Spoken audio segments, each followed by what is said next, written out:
Bonjour, ici Jean-Dominique Leduc au micro du balado Vous avez dit BD, un balado qui se consacre entièrement à la bande dessinée québécoise. Bienvenue. Nous avons aujourd'hui un invité de marque de la belle visite des vieux pays français. Et nul autre que Maël Ranou. Maël, bonjour. Bonjour, même des pays bretons. Oh oui, breton, ouais. Alors, Maël, je vais tenter de te présenter rapidement. Tu es... C'est faisable. Oui.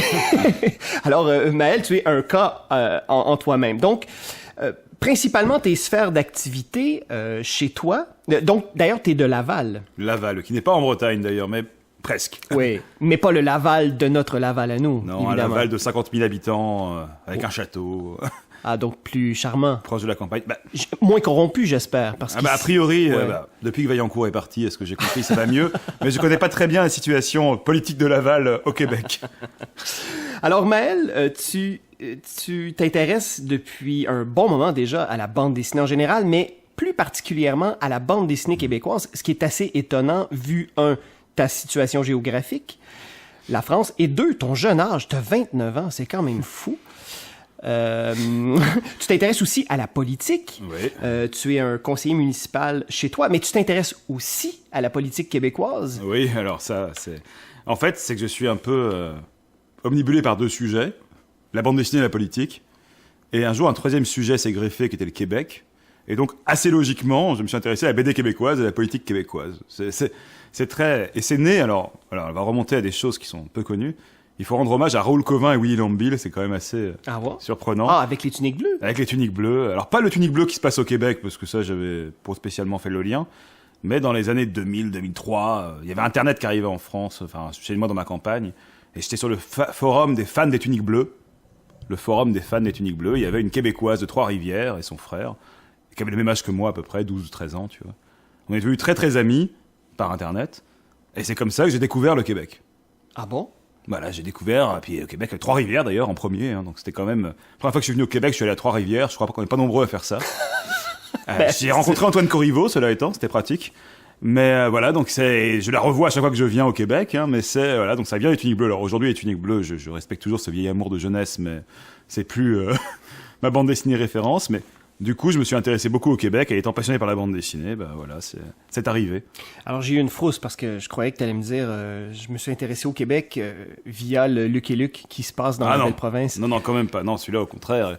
La première fois que je suis venu au Québec, il sortait à peine, je crois. Je suis venu en 2007 la première fois, il était sorti l'année donc avant. oui, c'est à cette époque-là. Puis, donc c'est bien longtemps après. Et c'était pas... Oui, quand je parlais BD Québec, on me sortait ça... Le Lucky Luke qui se passe au Canada est pas trop mal, celui scénarisé par Goscinny. Ouais. Mais au Québec, là, c'est dur. C'est Laurent Gérard, hein? C'est ça, oui, non, mais c'est pas une bonne idée. Ouais. Hein. M'épiloguons pas. Voilà. Alors, tu écris sur la bande dessinée, notamment tu es un collaborateur du Neuf, le site web, tu es de la nouvelle mouture des cahiers de la bande dessinée. Tu es également éditeur, c'est toi qui pilotes Gorgonzola. Est-ce que tu dors des fois? Alors je suis hyper actif au sens on diagnostiqué, mais visiblement ça me va bien. C'est-à-dire qu'on apprend à vivre avec. Après tout n'a pas la même chose. Par exemple, mon métier de base c'est bibliothécaire, mais là pour lancer justement les cahiers de la BD, etc. J'ai quitté mon métier pendant 1 an. C'est possible en France quand t'es fonctionnaire, tu prends une sorte de disponibilité pour pouvoir me consacrer vraiment à l'écriture sur la bande dessinée pendant 1 an. Puis là je reprends en juin, donc. Je vais être moins sur les cahiers de la bande dessinée, mais je vais continuer par contre, parce que ça s'accumule en fait. J'arrive pas à bloquer. Je vais me relancer mon blog sur la politique québécoise à cause des élections provinciales, donc. Ah ouais. Mais d'ailleurs ici ça bouge, Dieu sait que ça bouge beaucoup. Oui. Ouais. Oui, ça va être intéressant à suivre ça, mais c'est autre sujet. Et dis-moi Maël, le discours critique pour toi, il est, à toute vraisemblance, il est très très important face au médium. Mais ce choix d'aller vers le papier, parce que les cahiers de la bande dessinée, oui. De faire renaître cette institution-là, donc c'est important, ça a une grande valeur à tes yeux. Oui, alors après les cahiers de la bande dessinée, moi, c'est pas moi qui l'ai relancé avec mes fonds, etc. C'est un projet mené par Vincent Bernière. Je suis pas toujours d'accord avec lui sur les choix qui sont faits, mais on en discute, et puis c'est très sain, et puis c'est comme ça que ça marche. Ouais. C'est le rédacteur en chef. Moi, je suis adjoint, donc je suis pas le rédacteur en chef. Mais on discute des thèmes, on discute des choses. Dans le premier numéro, j'avais parlé de Sophie Bédard, j'étais content. Bon, c'était très court, mais voilà. Et voilà, on peut faire ce genre de choses. Après, le papier, il y a quand même un créneau pour ça, j'ai l'impression. Après, c'est vrai que moi, je viens du fanzine, je viens du papier. Hein. Je suis pas spécialement attaché à l'objet, mais je suis attaché au papier parce que je trouve qu'il... J'ai donné une anecdote toute bête. Un jour, je travaille pour Bodoy aussi comme critique, là, vraiment critique d'album. C'est pas des analyses très poussées, ni des interviews très longues, etc. Mais je travaille toujours pour Bodoy. Puis j'avais pas mal d'articles. Puis un jour, le site a eu un problème. Puis paf, tous les articles ont été perdus. Pas tous, mais une grosse partie ont disparu. Puis moi, j'avais pas conservé en me disant, ils sont en ligne, de toute façon. Puis voilà, ils sont perdus. Donc c'est vrai que je me dis, papier après ça brûle, hein, tout peut se perdre, mais ça laisse au moins une trace. Puis il y a quand même des gens qui sont attachés à ça. Moi, j'aime bien lire dans le métro, voilà, ça me plaît bien. C'est drôle parce que, évidemment, vous avez, en France, je pense que vous avez une densité critique au niveau du lectorat qui vous permet justement d'imprimer, de publier. Personnellement, moi, j'ai essayé ici au Québec. Je suis pas le premier et je serai nécessairement pas le dernier. Mais avec les éditions Mémoire, pendant 3 ans, j'ai travaillé très, très fort. Et la difficulté à laquelle je me suis heurté très, très rapidement, en fait, il y en a 2. Trouver des plumes pour écrire sur le médium. Soit des lecteurs. Et des lecteurs. Donc là, évidemment... Qui ne pas les plumes. et est-ce que... Donc j'imagine que chez vous, en France, en Belgique, en Suisse, c'est beaucoup moins problématique. En réalité, il ne faut pas non plus croire... Enfin, c'est forcément... Le marché est plus grand et voilà, il y a une réalité. Ouais. Mais malgré tout, on le voit dans le monde du fanzina, par exemple, les plus gros acheteurs de fanzines, c'est ceux qui en font. Hein, les plus gros acheteurs de... Ça, c'est une constante. Le cahier de la bande dessinée, pour donner des chiffres, c'est 20 000 exemplaires qui étaient en kiosque et en librairie. Il se trouve qu'il y a eu des gros problèmes avec la diffusion en kiosque. Il se trouve qu'il y a eu des gros problèmes... pardon, excuse-moi. Juste reculer un peu. Reculer, oui. Il se trouve qu'il y a eu des gros problèmes avec la diffusion en kiosque, voilà, pour des questions de monopole et de problèmes financiers des diffuseurs. Bon, voilà, ça c'est aussi la plaie pour beaucoup de gens, les diffuseurs, distribution. C'est souvent là que l'édition a le plus de mal. C'est pour ça que moi, je suis dans le fanzina, donc je suis très bien. On est des petits tirages, on se diffuse mano à mano. Ouais. Mais l'étape du dessus peut être très dangereuse. C'est vrai que sur l'échelle du Québec, où il y a quand même beaucoup d'espace et peu de population, ça peut être compliqué, j'imagine.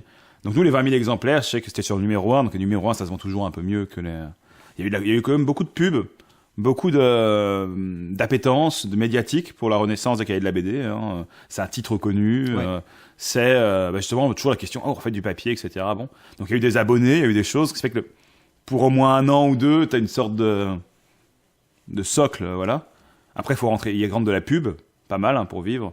Ce qui, moi, me gêne toujours un peu intellectuellement, parce qu'on prend de la pub à des éditeurs de BD, hein, principalement. Donc, c'est quand même toujours... Bon, après... C'est délicat. C'est toujours délicat, hein, mais... Ouais. Je veux dire, c'est assumé, il n'y a pas de problème, mais... Faut mieux ça que des cigarettes ou de l'alcool, mais c'est vrai que c'est toujours un peu perturbant, mais on est obligé pour en vivre. Et en gros, si je me souviens, les chiffres de vente, numéro 1, 2, ça tourne autour de 8-9 000 exemplaires. Donc c'est quand même la moitié du stock qui reste encore sur les... Donc c'est pas non plus... la France, 66 millions, je crois, d'habitants. Après, une revue, c'est acheté par une personne, c'est lu par 2-3. Ouais. Mais voilà, il y a un marché, mais ça reste un marché quand même de niche. Et c'est fou parce que tu nous parles de ces chiffres-là. Au Québec... Oui, non, mais bien sûr. Alors, 8 à 9 000 exemplaires, ce serait formidable. Non, mais bien sûr, mais c'est plutôt une idée. Gorgonzola, mon fanzine, c'est 230 exemplaires qu'on épuise en 4 ans. Hein, donc c'est pareil. Hein, c'est quand même la machine du kiosque, il y a eu de la presse, il y a eu de la pub, des affichettes, voilà. Il y a eu de... C'est aussi les numéros 1, il faut voir les numéros 3, 4, comment ça va marcher. Oui, en fait, c'est là que ça se passe. Voilà, parce que un numéro 1... Mais enfin bon, il y avait quand même une appétence, on va dire, voilà. Mais on se pose des questions aujourd'hui vraiment sur la diffusion, parce qu'est-ce qu'on va pas finalement passer qu'en librairie, parce que c'est quand même compliqué, hein, c'est quand même compliqué. Mais pour l'instant, on est encore sur le modèle kiosque, auquel on tient, mais qui est un modèle compliqué, parce qu'il y a de moins en moins de kiosques. Voilà. Après, il y a ce public... Aussi, ce qui est compliqué, c'est de s'adresser à quel public on s'adresse. Nous, quand j'ai été recruté, c'était aussi parce que je venais d'une certaine type de bande dessinée, assez jeune, comme tu le disais, avec une connaissance d'une bande dessinée plus underground que mon rédacteur en chef. Sauf que il faut le vendre, ce magazine. C'est pas comme un fanzine. Enfin, il faut le vendre, mais voilà. Oui, il faut faire les frais, là. Voilà, c'est pas les mêmes. On est tous payés pour travailler dedans, hein, donc le graphiste, les auteurs, on est tous payés. Donc voilà, ça pareil, ça coûte des sous, c'est normal. Et voilà, bon bah derrière, il faut donc on s'adresse à un public principalement les plus gros acheteurs de cette revue sont surtout des nostalgiques des hommes de 45-50 ans, etc.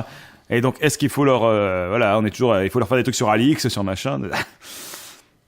Donc les couvertures sur Black et Mortimer, par exemple, moi c'est le premier numéro, ça m'effrayait un peu, mais dedans on a glissé des choses. Il y a un bel article sur Kurtzman, numéro 2, il y a un gros article sur Hanselman, sur Matthias Lehmann. Enfin on essaye d'ouvrir un peu, mais c'est vrai que c'est quand même beaucoup de compromis, c'est beaucoup de concessions. Mais c'est le marché, c'est comme ça que ça marche. C'est vrai que là sur des choses, c'est une revue qui se veut grand public, mais le public est quand même majoritairement joyeux nostalgique. Voilà, ceux qui ont le pouvoir d'achat aussi. Mais justement, n'est-ce pas un bel exercice pour un critique C'est un bel exercice. Mais d'écrire aussi sur des titres qui, nous, personnellement... Oui, bah alors après ça dépend comment. Si c'est écrire pour écrire, juste parce que justement il y a de la pub ou autre. Bon, c'est pas le cas, hein. J'ai jamais eu le problème là, moi. Hein. Non, mais de pousser un sujet là. Mais aller écrire sur des choses qui nous intéressent pas a priori plus que ça peut être intéressant si on le tourne de manière justement curieuse. Bon, là par exemple, dans cette revue, j'écris par exemple tous les 2 numéros, donc il y en a eu 3, donc c'est le 3e va sortir. Une sorte d'histoire de la presse BD, donc j'écris sur une revue de BD, donc ça m'intéresse beaucoup. Hein. Voilà. Et des fois je peux faire des sujets sur d'autres choses là. Et là, il y avait un article, bon, c'est un auteur que j'aime bien, mais il fallait que j'écrive sur l'autobiographie chez Trondheim, c'est un sujet que je trouve déjà étudié, pas ce qui m'intéresse plus que ça.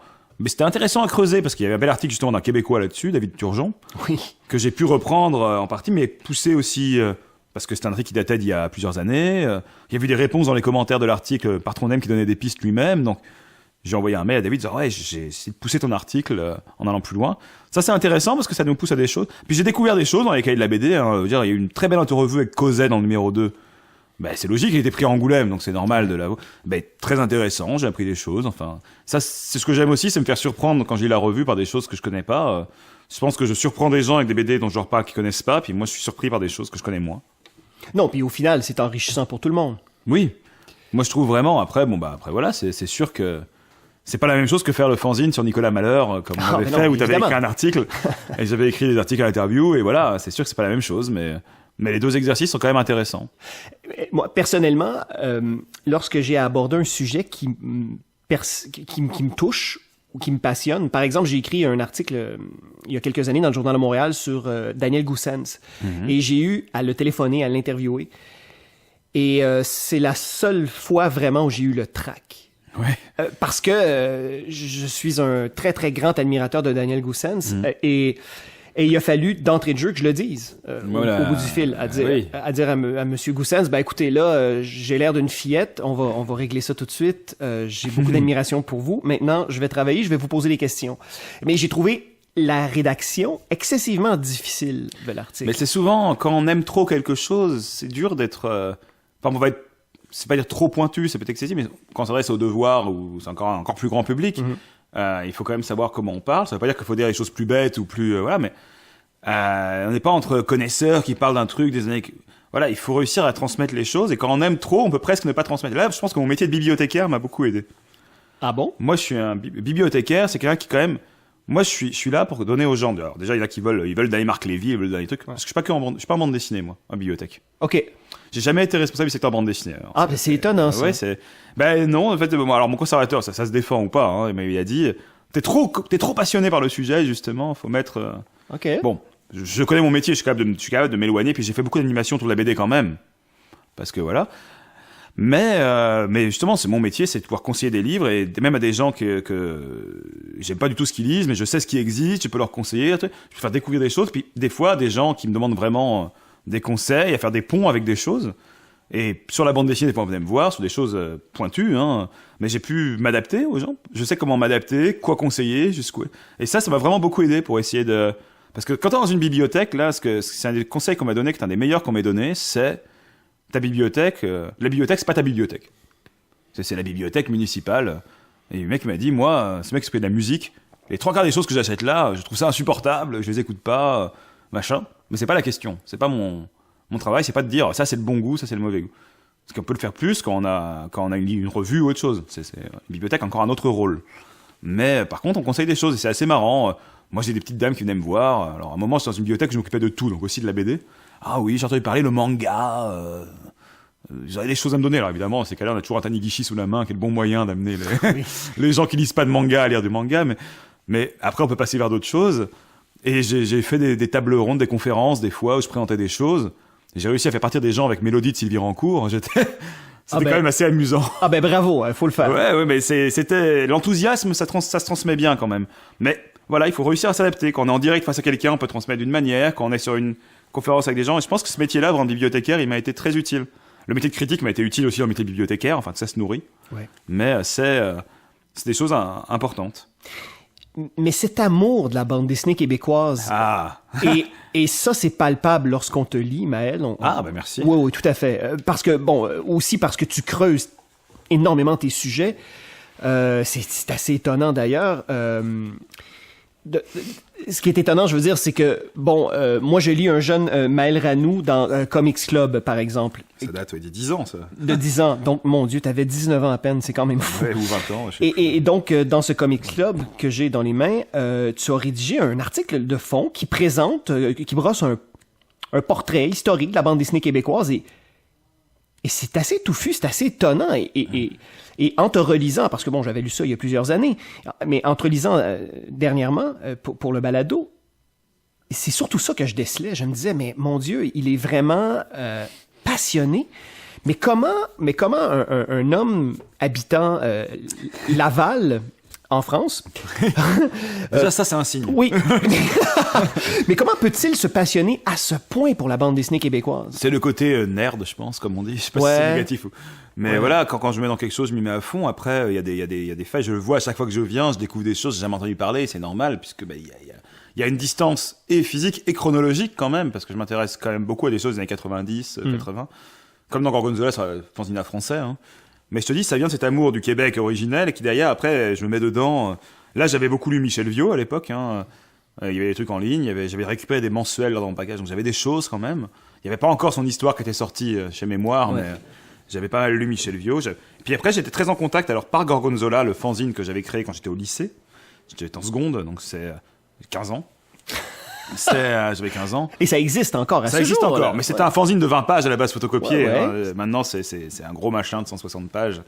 Mais par contre, dès le début, c'était sur Internet. J'étais sur un site qui s'appelait BD Amateur. Et sur BD Amateur, il y avait des auteurs de différents pays. Puis il y avait les blogs BD à cette époque-là beaucoup. Ce qui fait que dès le début, je travaillais avec un Québécois. Parce que je parle très mal anglais. Je parle mieux anglais maintenant, je parlais très mal anglais. Je parle pas très très bien anglais, mais un peu mieux qu'à l'époque. Et du coup, les Québécois, ils parlent français, c'est pratique. Oui. Et alors, ce qui est très marrant, c'est que le premier Québécois que j'ai publié en numéro 1, c'est quelqu'un dont le travail, tu connais évidemment sans doute, mais est très éloigné de ce qu'on pourrait imaginer, c'est Martin Roy, qui faisait Ben Raid. Ah oui. OMR, il signait à l'époque. Qui fait des BD sur le hockey, je crois aussi, maintenant, beaucoup. Et qui faisait une BD pollution, c'était des gags sur la pollution, avec un personnage tête de mort. C'était une revue qui se voulait punk, tu vois, j'avais 15 ans dans ma campagne, puis je voulais être punk. Donc voilà, tu parles punk avec Martin Roy, mais qui est très sympathique, on a gardé très bon contact. Ouais. Mais du coup, c'était le premier Québécois. Et par la suite, par contre, avec BD Amateur, il y avait Iris, jeune étudiante à l'EMI, qui en 2005 publie dans Gorgonzola ses premières pages en France. Zvian au numéro 8, quand j'étais en première. Ah oui. Donc c'est des liens qui se créent là du coup amicaux avec Iris, avec Zvian, avec des gens qui vont faire partie en effet quand même d'une certaine gang de bande dessinée. Allustriel qui a disparu un peu, mais que j'avais publié à l'époque aussi. J'avais participé à Sapu, le fanzine de Iris, le dernier numéro. J'ai dessiné dedans quand j'avais 17 ans une BD en hommage à Julie Doucet, tu vois, donc comme ça. Waouh. Et là justement, je suis allé à l'EMI, l'école multidisciplinaire à Gatineau. J'ai fait don des Gorgonzola disponibles.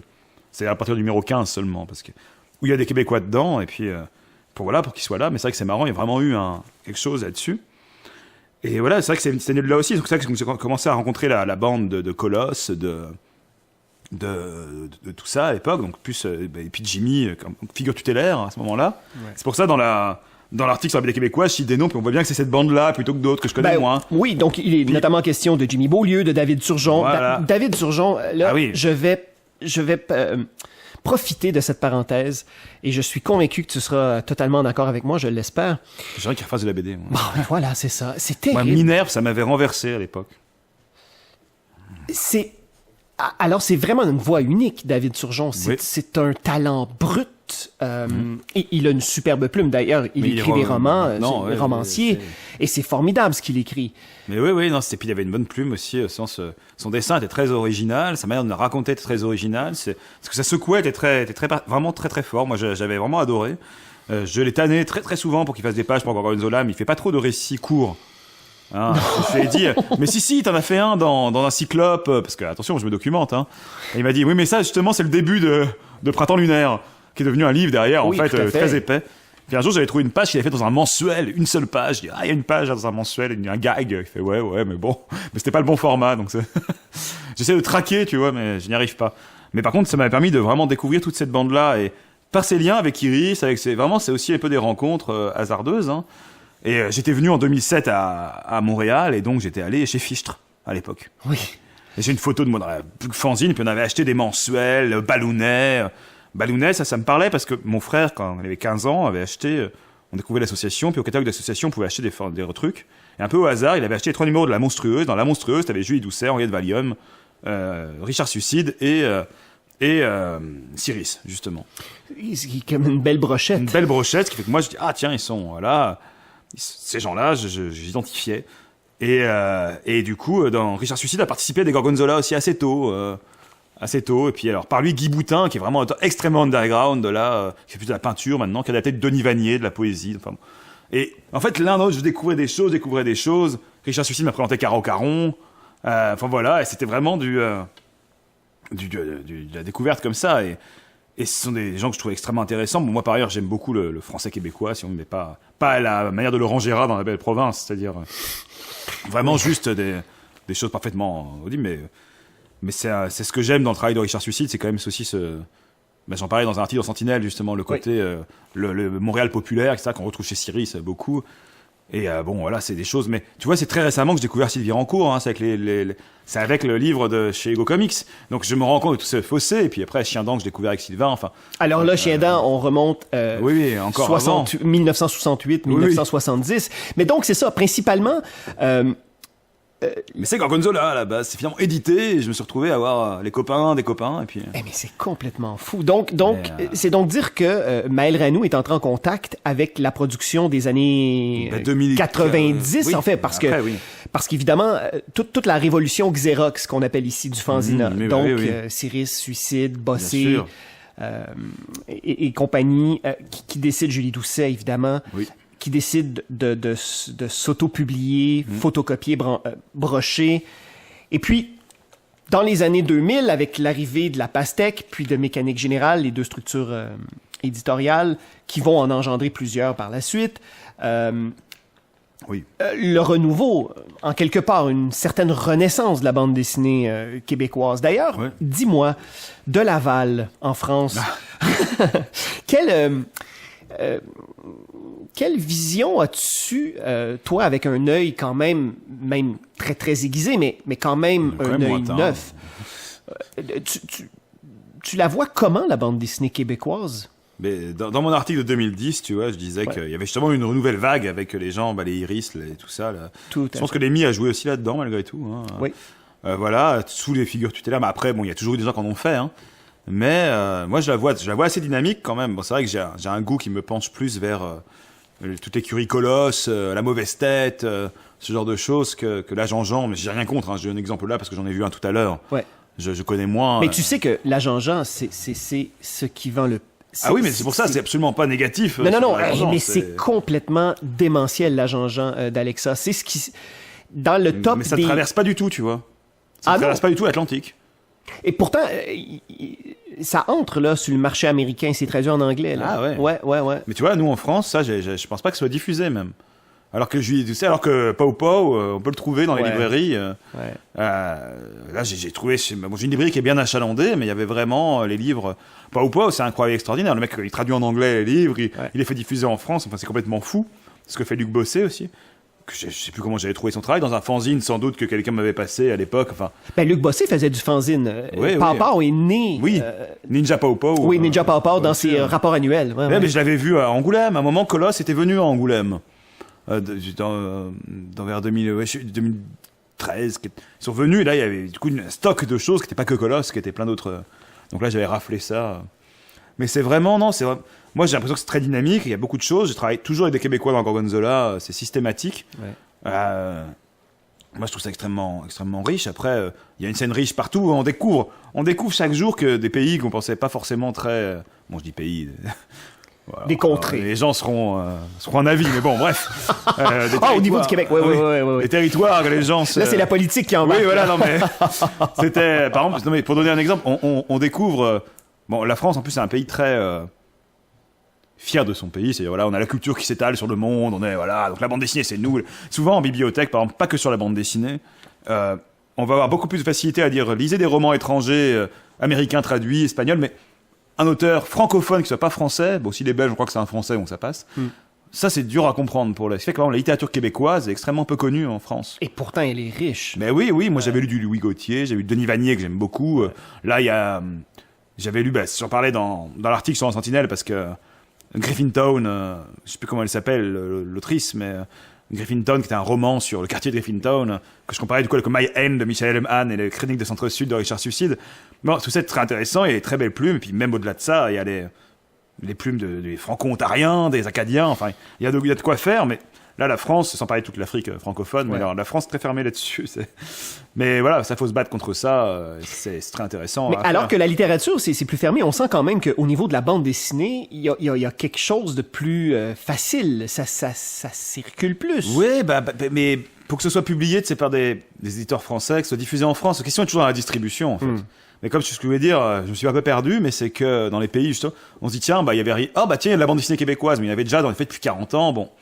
Il y a eu un renouveau dans les années 90, puis de 2010 pour des raisons plus historiques de non-protectionnisme dans les années 60, etc. Bon, ça, Ouais. Voilà, alors que la France a fait des lois protectionnistes qui interdisaient les bandes dessinées américaines dans un certain seuil, donc obligé à la création française de se créer, donc d'avoir des gens. Mais par exemple, là, mon frère m'a sorti un livre il y a pas longtemps, des années 80, sur la bande dessinée, je crois, au Vietnam. Bon, si ça se trouve, c'est pas le Vietnam, alors je suis une horreur, c'est un autre pays d'Asie, donc j'espère que c'est ça, mais bon. Mais un universitaire français passionné, qui était spécialiste de ce pays-là, qui a fait un livre, et il y a une masse de bandes dessinées complètement inconnues. Puis c'est un bouquin universitaire, vraiment, c'est un éditeur universitaire, c'est très bizarre, ce livre, d'un mec qui est pas spécialiste de bande dessinée, mais en fait, il y a plein de pays, on va se rendre compte, je pense, qu'il y a une histoire de la bande dessinée, qu'il y a des choses depuis des années, quoi. Et puis bon, le Québec, là, il y a quand même des traditions. Donc je trouve vraiment que c'est très très dynamique. Moi ça m'enthousiasme toujours. Après je suis très amoureux du Québec, donc voilà. Oui, c'est sûr que ça aide. Ça aide à avoir envie. Est-ce qu'on pourrait penser un jour un Gorgonzola un numéro entièrement consacré? Mais on fait des fois des numéros alors sur des thèmes. Il y a toujours un thème. Alors Gorgonzola, pour juste citer le lecteur, c'est une revue qui est annuelle maintenant. Un fanzine, moi j'assume ça fièrement, le fanzine, c'est mon grand sujet de passion, sujet de mon mémoire de maîtrise. Et c'est un tiers de dossiers un peu historiques ou critiques. Enfin, critiques plutôt au sens histoire de la bande dessinée, interview, c'est pas vraiment des chroniques d'albums. Il peut y avoir des analyses un peu longues d'albums, par contre, c'est vrai, mais voilà. Généralement, sur le patrimoine contemporain, c'est-à-dire sur les auteurs des années 80, des éditeurs, des revues. Il y a une exception sur le numéro sur Nicolas Malheur, auquel il a participé, qui est un auteur vraiment là, pleinement contemporain. Ouais. Le prochain numéro, c'est la bande dessinée croate. Qui sort l'année prochaine. Ouais. Voilà. Il y a eu un numéro sur la BD argentine contemporaine il y a très, très longtemps, le numéro 16. Et donc, techniquement, on peut faire sur un pays, en effet, la contemporaine, c'est croate contemporaine. Mais j'ai l'impression que les Québécois, c'est presque trop facile, là. C'est presque trop connu.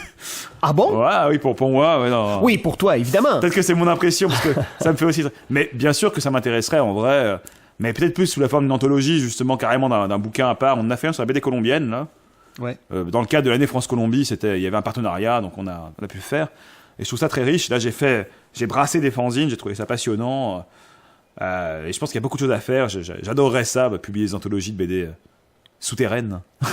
Underground québécoise, mais voilà, c'est vraiment à voir. Alors après, Sylvain Lemay essaye de me pousser à faire un doctorat sur Alémi, vu que c'est possible maintenant sur la BD, sur le fanzine québécois. Alors un doctorat, oui. Est-ce que c'est quelque chose qui pourrait potentiellement? Alors moi, je voulais vraiment faire un doctorat sur le fanzine à la base, mais il fallait que ce soit financé, c'est toujours la question. Puis j'ai été entre deux choses, entre la bibliothèque et ça. Puis j'ai eu un concours là en France, qui fait que j'ai dû fournir un poste de cadre à la bibliothèque où je travaille. Donc, il faut que je fasse ça, là, c'est mon moment, c'est ça. Après, j'ai eu ma maîtrise en début d'année, ça fait que maintenant j'ai le droit d'avoir entré en doctorat. Alors, l'idée a été relancée, ça titille toujours, on verra. Wow. On verra. Devenir docteur en BD québécoise, c'est quand même... Ce serait... Oui, il n'y en a pas des masses. Il n'y en a pas des masses. Ça peut être intéressant. Non, mais voilà, non, mais sans même parler de ça, ce qui sera possible, c'est vraiment, il continue à travailler dessus vraiment très fort. Là, mon projet, sans même parler de l'anthologie, que j'ai vraiment à cœur de faire un jour, en janvier, là, j'ai rencontré Cyrus à Angoulême, qui a beaucoup de publicité grâce à Vogue la valise, et c'est tant mieux, c'est mérité. Oui, largement mérité. Qu'il soit enfin remis comme ça au feu de la rampe. J'ai fait une longue interview avec lui pour du neuf, justement, DU 9, avec chiffres, qui revient sur toute sa carrière, quoi. Alors c'est toujours flatteur, ce qu'il me disait un peu comme toi, il me disait « Oh mais tu connais ça ». En vrai, je connaissais pas grand-chose, son nom il me parlait, hein. C'était juste que je posais des questions. Puis je m'étais un peu documenté quand même pour l'interviewer, c'est normal. Mais moi, j'avais le ballonnet, j'avais tout ça, c'est vrai. Bon. Mais je connaissais pas du tout Krypton ou ce genre de choses. Et il a une longue interview carrière, comme ça, quoi, depuis les années 87, c'est son début à aujourd'hui.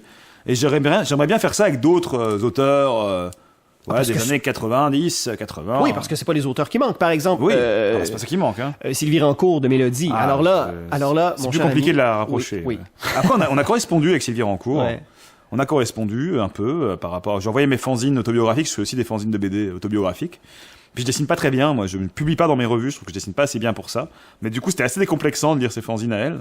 Et ça m'a vraiment aidé à faire ce fanzine-là, qui est un peu bloqué maintenant que ceci est mon corps. Mais il y a un numéro qui a été dédié à Julie Doucet, un autre à Sylvie Rancourt, un autre à Jimmy Beaulieu. Tu vois, sur 6 numéros, il y en a quand même 3 dédiés à des Québécois. Quand même. Parce qu'ils sont tous dédiés à quelqu'un. Et Sylvie Rancourt, je lui ai envoyé, elle m'a répondu, c'était très sympathique. Puis elle m'a même envoyé une lettre, il était un an maintenant. J'ai pas eu de vos nouvelles. Est-ce que vous allez bien? Qu'est-ce qui se passe? Parce que j'avais pas réussi à finir mon fanzine. Puis après, j'ai été pris par des affaires et puis j'ai pas fait mon fanzine. Donc moi, je voulais lui renvoyer un fanzine. Puis du coup, avec tout ça, ça fait un an que je lui ai pas répondu, donc je m'en veux. Donc je lui réponds pas. Et donc je me dis, il faut vraiment que je fasse un truc. Donc là, je suis nul. C'est pas que je suis venu au Québec. Bon, je sais qu'elle est pas à Montréal, mais... Non. Mais je pense que c'est faisable quand même de faire une interview avec elle. C'est une personnalité assez particulière. Ouais. Mais, et quelle œuvre! Mais quelle œuvre passionnante. Et puis peu connue. Mais en France, c'est quand même encore qu'un seul truc. Il y a tellement d'autres choses à publier, là. Oui, et tu sais ce qui est terrible dans le cas de Sylvie Rancourt, c'est que, Mélodie a été publiée en anglais chez Drawn & Quarterly. Oui. En français, dernièrement, ça a été, il y a quelques années, chez Ego Comics. Ego Comics a coulé, et donc... Enfin, coulé. Ils sont même pas coulés, ils ont fermé, quoi. Ouais, et donc c'est plus possible de mettre la main sur les exemplaires. Et moi, je trouve ça... Il me semble qu'on peut toujours les commander, non? Oh non. En tant que libraire, tu le sais. Oui, je confirme en tant que libraire. En fait, quand on a appris la triste nouvelle de la disparition d'Ego Comics... acheter des stocks? On a eu une opportunité, une fenêtre très très courte. On a eu genre quelques jours. Notre représentant nous a contactés. On a acheté des copies et parce que ça s'est su, tout est parti. Et c'est terrible parce que Mélodie de Sylvie Rancourt, c'est une pièce très, très importante. Oui, mais en 84, dans les cahiers de la BD, ils en parlent déjà, tu vois. Et elle a son entrée dans le dictionnaire de Patrick Gomer qui vaut ce qu'il vaut, qui est le dictionnaire Larousse de la BD. Ouais. Je vois d'ici d'ailleurs, tiens, tu l'as. Qui est le truc un peu... voilà. Elle a son entrée dedans dès les années... Jacques Sanson avait écrit... Voilà, parce que... Donc ça dit quelque chose. Ça dit quelque chose d'intéressant de la place des femmes dans la BD québécoise des années 80 quand même. Deux figures majeures, c'est quand même Julie Doucet, Sylvie Rancourt, là, fin 90. Et non seulement ça, mais aussi dans le genre. Parce que là, on est dans la bande dessinée autobiographique. Oui. À une époque où les deux, c'est pas monnaie courante. Les deux qui ont un travail totalement différent, puis une approche de l'art complètement différente, parce que Sylvie Rancourt, elle peut être classée chez les naïfs. C'est vraiment, elle a aucune culture de la bande dessinée, a priori, là-bas. Mais en même temps, mais ce qui est fou, c'est qu'elle a un instinct incroyable. Parce qu'au niveau de son découpage, c'est génial. C'est impeccable. C'est génial. Et puis, mais les deux, tu vois, Julie Doucet et Sylvie Rancourt, dans des trucs très différents, enfin, la BD underground, le sens où elle, c'est quand même auto-édité, autobiographique, diffusé de manière... au début, j'ai Julie Doucet dans la rue, et puis, c'est carrément les boîtes de striptease. Sylvie Rancourt, c'est fascinant. Il y a quelque chose de fascinant dans cette conjonction, qui pourtant les deux n'ont rien à voir. Le travail n'a rien à voir, après. Mais c'est vraiment fascinant. Et j'aimerais vraiment beaucoup ça, retravailler. Mais elle continue à produire. J'avais acheté ses fanzines dernièrement. C'est un peu triste qu'elle ait fait dessiner par d'autres gens que je trouve pas forcément plus. Ben, c'est parce qu'on veut du rencours, on Ouais, veut. voilà. Et j'ose espérer qu'un jour quelqu'un au Québec Il va rééditer tout ça. Va Mais c'est rééditer. compliqué parce que j'avais correspondu avec Jacques Boivin, qui m'avait envoyé beaucoup de coupures de presse aussi, des DVD, des choses. C'était très Jacques intéressant. Boivin, qui est un auteur, mais qui s'occupe aussi C'est une sorte beaucoup. d'agent de Sylvie Rancourt, Ouais. presque. Hein, Voilà. Et qui a beaucoup redessiné ses BD aussi, etc. J'avais vu plein de choses, enfin, mais c'est dur de faire le. Il y a des fanzines, finalement, c'est les mêmes réédités sous zone de couverture. On trouve, c'est très compliqué de trouver. Je pense qu'une chronologie, une bibliographie de Sylvie Rancourt, c'est très compliqué à établir. Et déjà, ce serait formidable de l'établir. Déjà, ne oui. serait-ce que ça, ce serait déjà Oui. formidable. Je sais même pas si les Archives Canada ont tout. Enfin, Oh non, ça, Bibliothèque j'en nationale doute. du. J'en doute. Ce qui est, chez Académie, ils ont une belle collection, mais Oui. c'est pareil, avoir tout, c'est compliqué. Mais ça continue, hein, ça continue vraiment. Et puis c'est un travail vraiment intéressant, important. Mais Chris Ware en parle avec fascination. Non, c'est quelque chose. Bon, Laval, la ville où j'habite, c'est la ville de Douanier-Rousseau, et donc il y a un musée d'art naïf. Là. Il y a un musée spécialisé dans l'art naïf et l'art brut. Donc voilà, qui sont des trucs qui m'intéressent beaucoup, moi. Et je trouve que autant des bruts, on en a beaucoup en bande dessinée, dans le milieu underground, de l'art brut. L'art naïf en bande dessinée, c'est beaucoup plus rare. Des gens qui arrivent avec une vision vraiment un peu, très. C'est ce côté très. Pur est pas forcément le bon terme, mais. Mais c'est vrai qu'il n'y en a pas des masses. On peut penser C'est à vrai. Parondo, entre autres. Oui, mais il y a encore là, ouais. c'est plus. Enfin, il y a une sorte de volonté de faire Ouais. naïf. Il a conscientisé tout ça. Et j'ai l'impression, même en correspondant avec Sylvie Rancourt aujourd'hui, que c'est pas si. Non. Voilà, elle continue à faire ses trucs. Mais c'est pas pour autant qu'elle serait bête ou idiote, mais je veux dire, c'est des trucs. Art naïf, c'est vraiment ça. C'est on fait son truc en dehors des influences finalement malgré tout si fortes, sans avoir. Voilà, en dehors des écoles, des influences, mais ça c'est vraiment assez fascinant. En le faisant pour le faire, il y a quelques auteurs comme ça qui pourraient s'y rattacher sans doute, mais j'en ai pas beaucoup en tête. Hein. Souvent en France, les arts naïfs, alors ça peut être des gens comme le facteur Cheval qui construit son musée dans son jardin, enfin des gens un peu éloignés. Là, à la campagne, remarque Sylvie maintenant. Hein. Oui, tout à fait. Voilà. Mais non, et pourquoi pas une exposition consacrée Au musée de Laval, d'art oui. naïf, pourquoi pas? Alors ça va être compliqué à mener, mais écoute, je retourne à la bibliothèque comme bibliothécaire, on travaille avec les services culturels. Je promets pas pour l'année prochaine, hein, mais. Ah, mais moi, ça me ferait plaisir, pour vrai, Maël, Mais moi, de te filer un coup de main là-dessus. Mais moi, l'idée d'exposer, j'avais pensé à Art Brut aussi, c'était plus facile, entre guillemets, en Europe aussi de trouver les. Mais l'idée de faire des choses là-dessus, je trouve ça fascinant. Et puis on travaille avec les services, donc en plus la bibliothèque pourrait travailler directement, mais là vraiment. Mais en soi, oui, une exposition, il faudrait des rééditions aussi, mais ça serait l'occasion. Enfin, c'est quand même une pièce d'œuvre de la BD, mais pas que québécoise, là, mondiale. Hein. Ah, mondial. Non, je suis tout à fait d'accord. Je considère que c'est un manque qui demeure à combler à ce jour. Même si Ego Comics avait fait du sacré beau boulot, bon, maintenant, c'est plus disponible et ce serait vraiment chouette qu'on puisse qu'un éditeur puisse produire. Ouais, ça serait. Non, mais c'est vraiment excellent en plus. Et honnêtement, là où c'est intéressant, c'est que évidemment, c'est pas une BD vers laquelle vont aller sous l'édition Ego Comics. C'était assez. Elle était très belle, mais justement, on voyait que s'adressait à un public, on va dire un peu déjà. C'est une jolie couverture, un papier un peu crème. Voilà, ce qui est pas mal du tout, hein, mais c'est vrai que ça ressemble pas à la BD classique, on va dire. Pas du tout. Et quand j'en parle, moi je l'ai mis en bibliothèque. Si je la mettais juste dans ma bibliothèque, à l'époque, je travaillais dans une bibliothèque de campagne de 2500 habitants. Petite bibliothèque où j'étais seul employé. Et je faisais des cafés BD.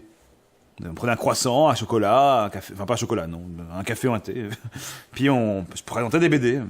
Puis des BD de tout genre. Et c'est vrai que si je la posais juste comme ça, je pense pas grand monde aurait pris Mélodie. Mais en le présentant, les gens étaient très curieux. Et en le lisant derrière, ils ont dit j'aurais pas pris, mais en fait, ils sont rentrés dedans tout de suite et ça leur a vraiment parlé. Pourtant, personne, a priori, était danseur nu ou je ne sais quoi. Enfin, j'en sais rien, marqué, hein, la vidéo. Oui, évidemment, mais bon. Mais a priori, voilà, c'était Ouais. pas le. Et ça marchait bien. Donc vraiment, il y a une. C'est pas de la BD aride ou si compliqué que ça à transmettre en réalité. Mais ça, c'est ma conviction pour beaucoup de choses. Hein. Il y a peu de choses vraiment compliquées à transmettre quand il y a un médiateur. Mais ça, c'est le rôle du du critique, c'est le rôle du bibliothécaire, c'est le rôle du libraire aussi. Hein. Ouais. Et c'est passionnant comme travail. Mais c'est passionnant. Moi, c'est mon. Je donne des cours de bibliothèque maintenant. Moi, j'ai des élèves, genre, soyez. C'est vraiment génial. Là, j'ai passé mon temps dans des bibliothèques. Là, je suis allé à la banque, ça fait bizarre dit comme ça. Oui, aller à BANQ oui, à Montréal. La banque, ouais. du coup. La grande bibliothèque. Pour essayer de voir comment c'était rangé, comment c'était. Qu'est-ce qu'il y avait comme innovation que je pouvais essayer de ramener. C'était très intéressant. Bon, à l'EMI, alors là, le système de rangement, c'est un système universitaire. Alors c'est particulier, j'ai rien compris. Mais Ah bon? c'est un autre système. C'est pas le même. Les bibliothèques universitaires n'ont pas le même système de classement que les bibliothèques. C'est assez étrange. OK. Mais bon. Mais c'était vraiment passionnant de filer dedans. Là. Moi, je crois que les bibliothèques ont un rôle à jouer aussi dans le développement de tout ça. Les libraires, les bibliothèques, il y a un moment de travail. La médiation, c'est vraiment au cœur du truc. Ouais. Le public est beaucoup plus curieux qu'on peut le croire. Hein. C'est un truc à dire aux éditeurs aussi, ça. Oui, effectivement. Et vraiment beaucoup. Il peut être beaucoup plus. C'est sûr que si on lui donne toujours la même chose, bah il va pas se poser de questions. Et l'équilibre, c'est comme toi dans ton métier. Mais toi, il faut vendre en plus. Mais nous, faut qu'on cherche pas à prendre des livres juste pour prendre des livres sur les étagères. Je le dis souvent. C'est sûr, si quelqu'un vient et me dit, est-ce que vous avez le dernier, je dis n'importe quoi. Je sais pas moi, l'Enfeust. Bah, maintenant l'Enfeust c'est plus trop, mais t'as Naruto. Bah oui, on l'a. Bien sûr, il est là. Prenez-le. Bon, très bien. Il est content.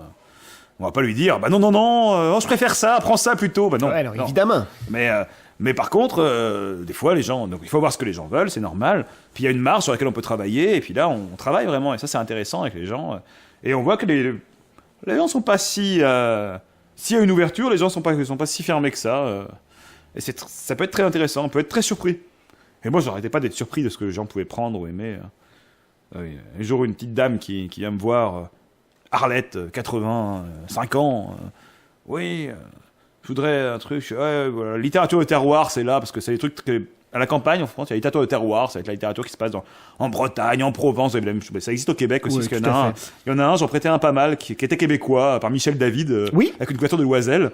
Et c'était des romans, c'était pour sortir un peu de la Provence, de la Bretagne. Bah, j'ai dit, tiens, ça c'est au Québec, alors ça leur avait bien plu aussi. Et ça a fonctionné. Ça fonctionnait, parce que oui. tant que c'est une histoire un peu sentimentale à la campagne, les gens ils disaient, ah bah c'est des paysans. Bah oui, ouais. Du coup, ça change de la Provence, ça change de la Bretagne.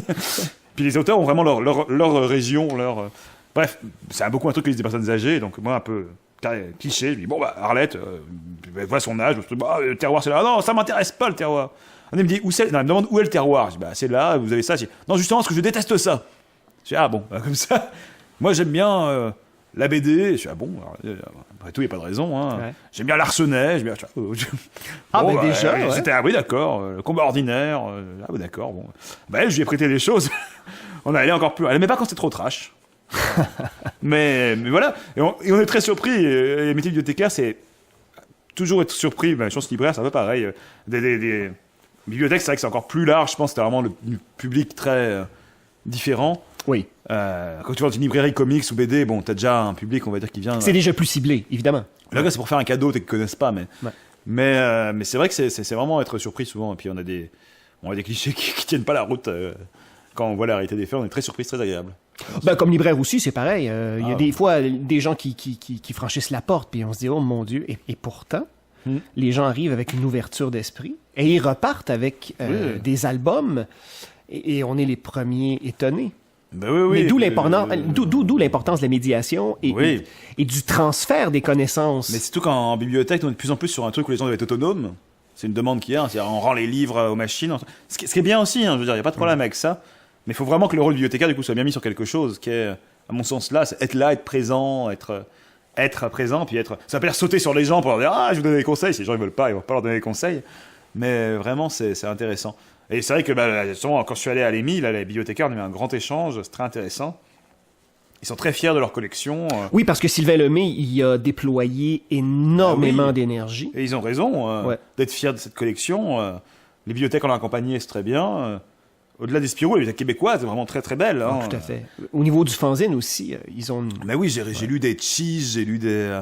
Alors Cheese, je connaissais déjà, j'avais déjà vu ça chez Martin Roy, justement. Ouais. Mais c'est Yves Millet, ça, l'ancien propriétaire de Fiche. Que je rencontre lundi, là. Eh ben, tu le salueras de ma part. C'est quelqu'un de très, très important dans l'histoire de la bande dessinée québécoise. Il est un peu disparu des réseaux, mais ceci dit, il a une empreinte On parlait d'Hélène Brosseau aussi, qui était libraire chez Fichtre, dessinatrice, que je connaissais pas, parce qu'elle était plus, peut-être qu'elle a lâché un peu le dessin pour être sur la... Mais ça, c'est un truc, Fichtre, ça me paraissait de l'extérieur, toi, de Laval, en France. Alors à l'époque, j'étais plus à Laval en réalité, mais on va faire comme si. J'étais étudiant à Paris, mais... je voyais, sur les blogs, justement, je voyais des gens... Je vois, tiens, Jimmy Beaulieu a été libraire chez Fichtre. Ah, c'était un point de rencontre. Puis tiens, il était libraire, mais il était employé. Puis je vois, ah, tiens... Iris fait j'ai l'impression qu'elle vend des trucs chez Fichtre, des fois qu'elle était vendeuse, ça se trouve c'est pas le cas, mais c'est l'impression que ça donne. Et là, il était libraire chez Fichtre. Je lui disais le porte et j'avais l'impression qu'on presque donnait du travail au dessinateur, pour dire tenez, on vous donne un revenu et puis vous allez pouvoir dessiner plus tard le soir. Ah non, c'est ça, c'est génial. Et puis il éditait des livres, enfin c'est. Tout à fait. C'est quand même quelque chose. Non, c'est vraiment fascinant. Et il y a vraiment toute plein. J'ai vu plein de choses là chez. Moi, j'ai lu des icebergs, je sais que ça existait aussi, mais j'ai lu des trucs là, j'ai oublié les noms, mais. Qui ont eu un numéro qui c'est obscur dans la bibliothèque. Oh ben oui, il y en a eu beaucoup au Québec. J'ai aussi eu des héros. Ah oui. Alors, je les ai pas lu longtemps parce que c'est quand même un peu lourd, mais je voulais quand même regarder à quoi ça ressemblait ces BD qui étaient longtemps la seule BD avec Onésime. Oui, tout à fait, oui. C'est BD catholique, voilà. Ah oui, catho à fond la caisse. Bah, oui, mais c'est un peu les oncles Paul. Mais donc, il y a beaucoup, évidemment, et là, évidemment, je prêche pour ma paroisse et je m'assume pleinement dans mon chauvinisme, mais je m'intéresse aussi beaucoup à la bande dessinée québécoise et je trouve qu'il y a énormément à dire, qu'il y a énormément à découvrir. Mais constamment, puis moi là, tu vois, j'ai beau avoir une connaissance plus grande que beaucoup de Français sur la BD québécoise, on va dire, ça c'est pas très dur, mais... tu vois, bah, évidemment, je veux dire, j'ai pas grandi là, puis j'ai 29 ans, hein, et je découvre plein de choses. Chez Caro Caron, elle m'a ouvert des valises, chez Sylvain, chez Sylvain, à la bibliothèque, j'ai découvert des tas de choses. Ici, tu m'as encore montré des choses. Enfin, partout où je vais, on me montre des... Cyrus m'a donné des coupes de presse, Eric Thériault m'a offert un de ses vinales. Enfin, je veux dire, tout ça... alors, je repars... En plus, mon sac à dos s'est cassé. Il faut que j'achète un sac à dos. Donc, j'ai un problème de sac à dos, donc j'ai dû en emprunter un. Il faut vraiment que j'en trouve un avant de partir. Mais c'est assez génial. Il y a vraiment je découvre plein de choses, mais c'est pas fini. Il va falloir que je revienne, donc c'est très frustrant. Mais... ouais, mais en même temps, c'est un beau problème. Oui, c'est agréable. Mais mon côté écologiste, prendre l'avion, me gêne toujours un peu. Ouais, mais bon, entre ça et prendre le bateau... Oui, mais pour venir, c'est compliqué. Ouais. Ben, Maël, vraiment... merci beaucoup d'être passé au micro du balado. On